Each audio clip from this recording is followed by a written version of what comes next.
Hi everyone, and welcome back to the channel. Today we're going to be checking out Band of Brothers Season 1, Episode 6, and I have heard that from here on out the episodes a lot of people believe are the best episodes of the season, and so I'm expecting really good stuff, and you guys have obviously caught on that I really enjoy the more intimate episodes that focus on individual personalities kind of experiencing battles and the war issues and more the philosophical side of things.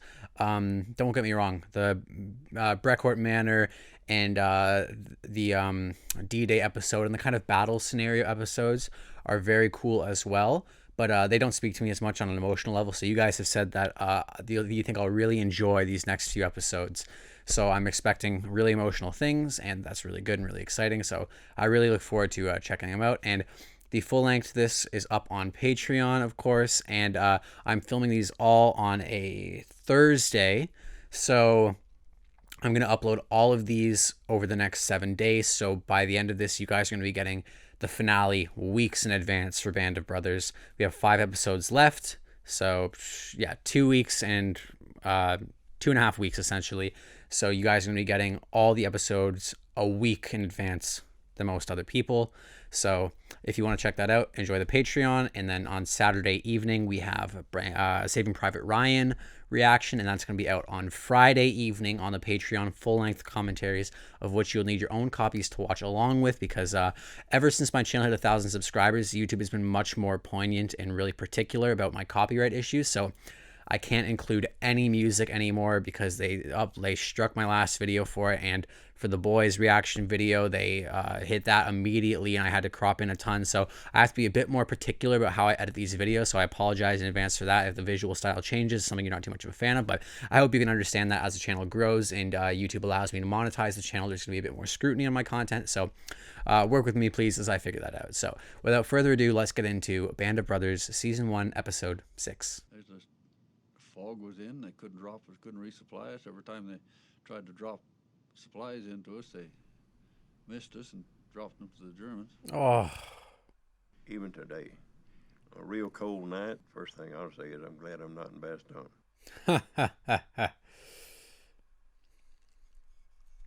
Man, this sounds like absolute hell so far. Oh, we haven't got snow settings yet. What is that? Oh, okay. It's just his own finger. I thought he picked something up. I was like, what? Oh, that is eerie. Oh my.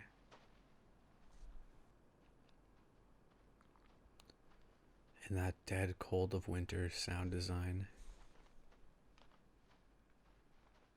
And just the way that the snow muffles all sound. It's creepy, man. Looks like a German to me. Man, a metal box with no gloves and just your freezing hands. And the way that metal gets cold and just doesn't capture heat.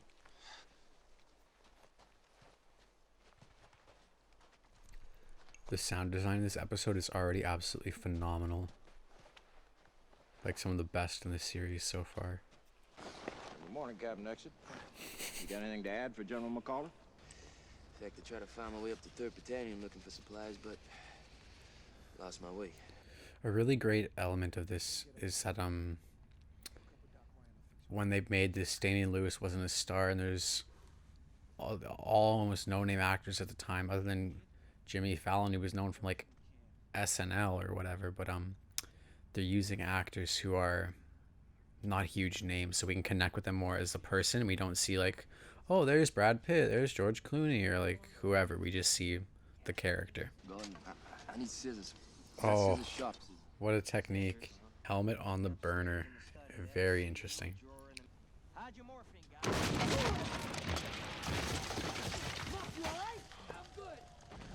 And just like that, we're off. Wow. And I was just about to say how perfect it is. They've done no music or anything, just that eerie silence. And then just like that, the silence is disrupted. I don't know who directed this episode, but phenomenal choice to have a lack of music. Phenomenal.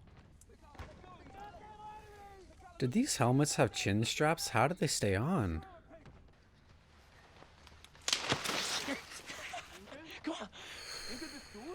Oh shit.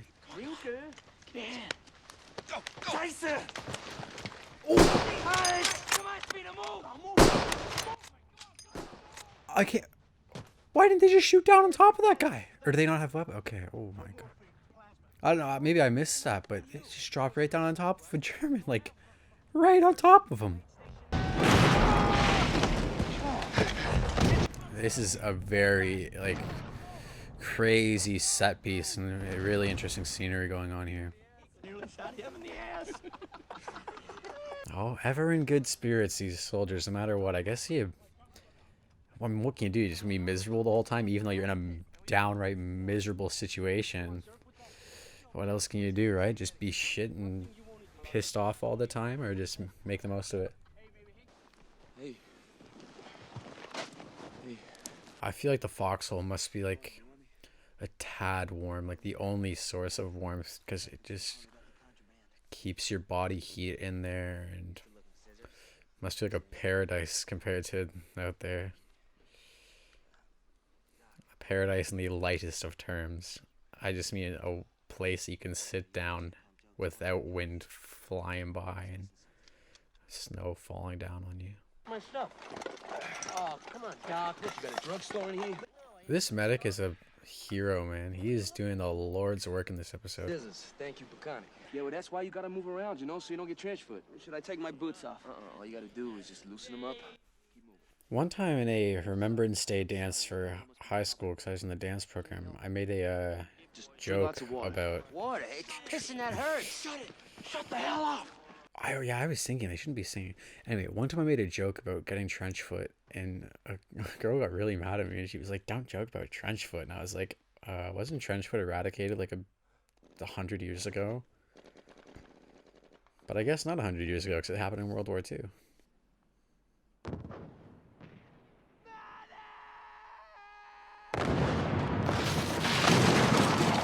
Great cut. Easy CP. Good thing he had those scissors. Man, this is cool. I was just thinking about earlier, like how brave combat medics are, and like how incredible the work they do is. This is really just showcasing all of that to the highest degree. I've never seen wounds so open as I have in this show. Oh my god. Chocolat.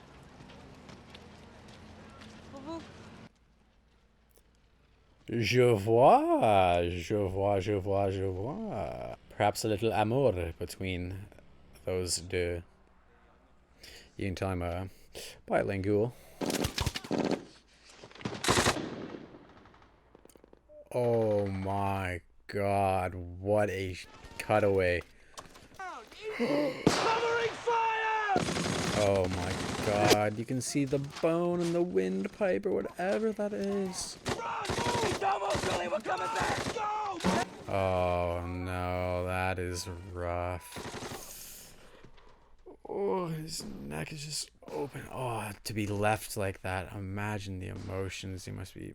This guy can't even process emotions right now. He's just, cutting back to that medic just sitting there like that too. Oh, good man, medic. Oh, the way they do the wounds is just brutal in this show, because in some media when you see the wounds there's these little bullet holes, but they like rip these guys apart. And I mean, you can't get them all, but that's like the burden of a medic, knowing that like no matter what you do, there's gonna be death on the field.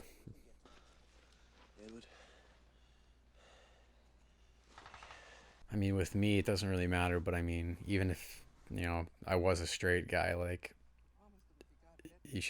I feel like they'd be cuddling up in these holes, man. Like, these guys got the right idea. Like, now is not the time to let your toxic masculinity convince you that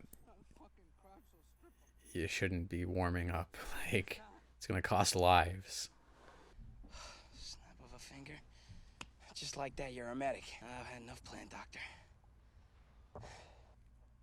Yeah, really. I mean, when you're assigned to your unit or whatever, like whether you're a paratrooper, a medic, or a whatever the different roles are, like a driver, like they just like you got no qualifications going into it, and like you have no medical degrees. They just teach you it all and say, hey, here's what you're gonna do, learn it.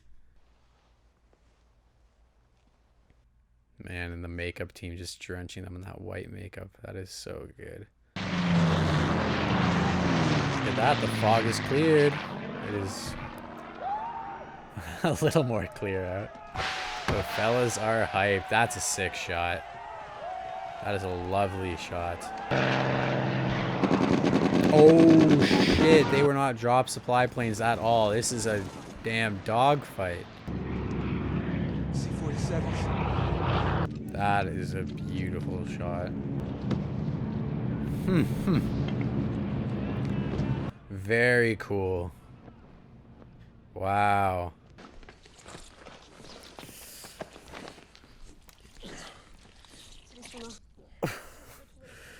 That sound design is insane. They do everything they can to make it sound like a goddamn slushy. Yo, that looks like the exact same set, like the exact same set where Jean Valjean sings his soliloquy in Les Mis. Like, I'm talking identical. Ah, okay. I thought like some bullet flashes were gonna come out of those trees or something. That was a very good shot. That was a great shot though. I hear a rumbling, like tanks gonna come crawling out of there. Oh, fudge. Oh, God. It's gonna get busy. You could definitely say that. Oh. Take it easy. Foxhole, get the plasma. This definitely isn't my favorite episode, but it's the best directed, I think, by like a large margin. Oh my sweet lord. Oh my lord, man. This episode is just doing all sorts of things so well that like we haven't seen. Oh, and the pan over and the zoom in. Oh my god. God damn. This is insane. This is crazy. Stay with us.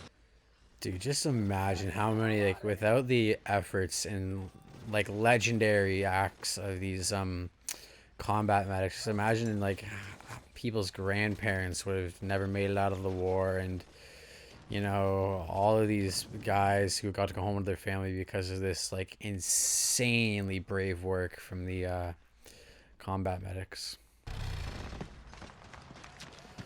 Got your ride, Doc. The sense of urgency in this is insane too. Like, oh, look at all those bodies. That is fucking sad. That's like some, I'm sure we'll get into it in the later episodes, like with the Liberation or something, but that is some Holocaust imagery. Just the piles of frozen bodies. That sequence of that dude who got shot in the neck and then cutting back to the doc just sitting on the tree, that might have been some of the best directorial choices we've seen. To the German commander. Nuts!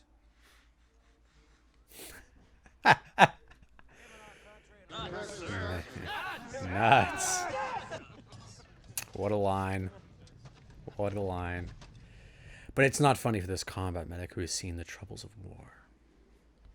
I guess they've all seen the troubles of war, but this guy's just got to day in, day out go and deliver these dead or dying bodies. Picture of my girl. Oh, this is a nice little moment. Good looking bride, Buck. She's finished with me. Yeah? Yeah. Yeah. It's the time for Christmas, huh? We're in a dell. Huh? Holy smokes.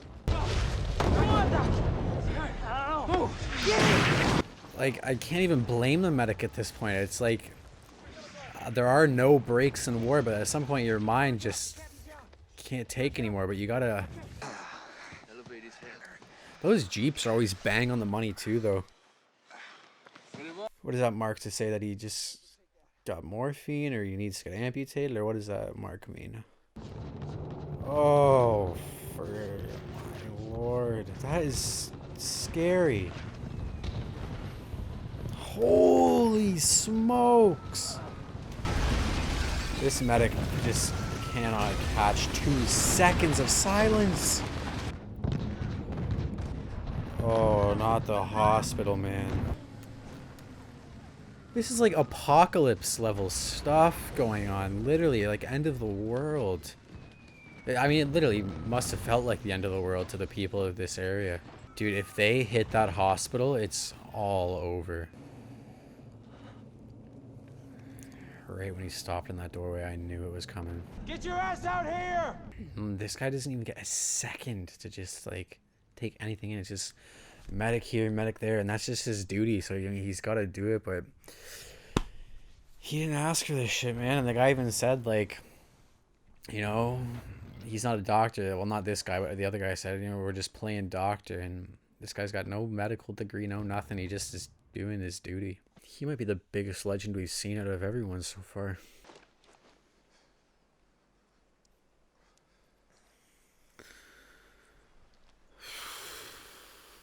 And it all comes back around. Using that fabric or bonnet or whatever that was that that woman had to just heal another soldier. It's just to rip it up like that.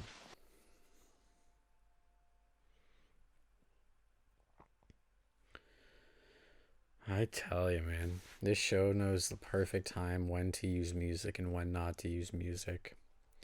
It is a very soft balance and a very soft line. General Patton's Third Army broke through in the German lines, allowing supplies to flow and the wounded to be evacuated. The story of the Battle of the Bulge, as told today, is one of the Patton coming to the rescue of the encircled 101st Airborne. No member of the 101st has ever agreed that the division needed to be rescued.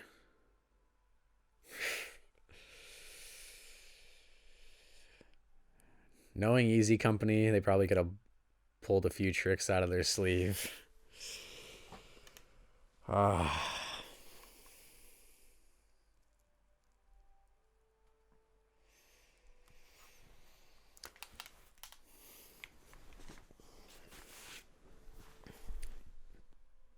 I want to take a moment to acknowledge the director of this episode. I think just knocked out of the park. This has been the best directed episode by a large margin, I think.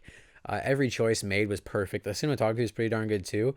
But other episodes, you know, had deeper, more important, not more important, but more emotional storylines that really connect with me, such as Blythe. And that first episode, I think, is pretty untouchable.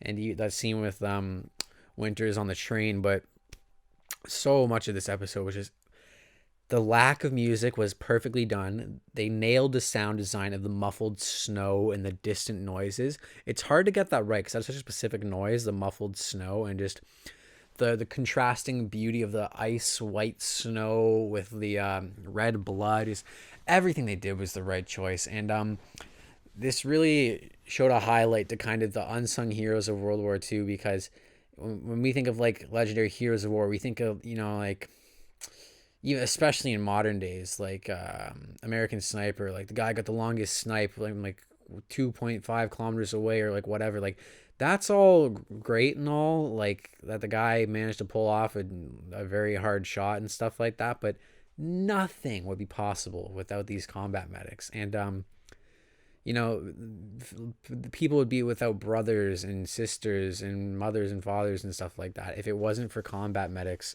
And there are people who wouldn't even be here today if their parents and grandparents didn't survive the war, because of these combat medics who just basically put everything on the line and just sacrifice their mental state for guaranteed PTSD to save these people. So perfect episode. Really, really enjoyed it. Can't wait to get into the next one. Thank you guys so much. And thank you to the following patrons for supporting the channel and making this all possible.